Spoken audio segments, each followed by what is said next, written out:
बिहार में बीजेपी की जीत क्या ये सिर्फ एक रिजल्ट है या फिर बिहार की राजनीति का वो मोड़ जहां पुरानी कास्ट पॉलिटिक्स, पुराने इक्वेशंस सब कुछ चेंज हो रहे हैं। बिहार को पिछले 20 साल से एक ही नैरेटिव में देखते आए हैं, लेकिन इस बार कुछ अलग हुआ, कुछ ऐसा जो बता रहा है कि बिहार अपना नया चैप्टर लिखने की तैयारी में है। स्वागत है आपका प्रभात में, मैं हूं प्रवीण। आज प्रभात में इस जीत का असली मीनिंग डिकोड करेंगे, बिना बायस, बिना प्रोपेगेंडा, सिर्फ फैक्ट और लॉजिक के साथ। सबसे पहला सवाल, क्या बिहार की पॉलिटिक्स वाकई चेंज हो रही है? हमेशा से एक ही फॉर्मूला था, कास्ट, यादव किस तरफ, कुर्मी किस तरफ, ईबीसी, दलित, कौन किस कैंप में। लेकिन इस बार ये पैटर्न उतना रिजिड नहीं रहा। ये एक सिग्नल है कि बिहार कास्ट के हिसाब से नहीं बल्कि इश्यूज के हिसाब से वोट करने लगा है, और ये सबसे बड़ा चेंज है। अब बात करते हैं बीजेपी की जीत का असली मतलब। ये जीत कैसे आई?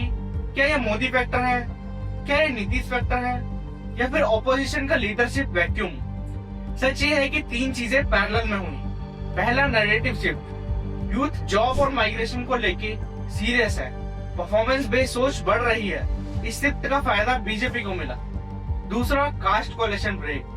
ओल्ड इक्वेशंस क्रैक हुई। बीजेपी ने ग्राउंड लेवल पर ईबीसी, ओबीसी और वुमेन्स को माइक्रो लेवल पर टारगेट किया, और ये स्ट्रेटेजी चल गई। तीसरा, लीडरशिप गैप। ओपोजिशन डिवाइड था, नैरेटिव बीजेपी ने पूरा कैप्चर कर लिया। अब सबसे इम्पोर्टेंट पॉइंट, बिहार का यूथ, इंडिया का सबसे एस्पिरेशनल, सबसे फ्रस्ट्रेटेड और सबसे पॉलिटिकली अवेयर यूथ। इस बार यूथ ने क्लियर मैसेज दिया, हमें सिर्फ प्रॉमिस नहीं, डिलीवरी चाहिए। ये जो शिफ्ट है ना, ये बिहार को अगले 10 साल में पूरी तरह रीशेप कर सकता है। देखिए, जीत सिर्फ सेलिब्रेशन नहीं होती, जीत प्रेशर भी होता है। बिहार के वोटर्स अब पहले से ज्यादा अवेयर हैं। अगर परफॉर्मेंस नहीं हुई तो बैकलैश उतना ही स्ट्रॉन्ग होगा। तो क्या ये जीत बिहार का नया चैप्टर है या एक पुरानी कहानी का एक्सटेंशन?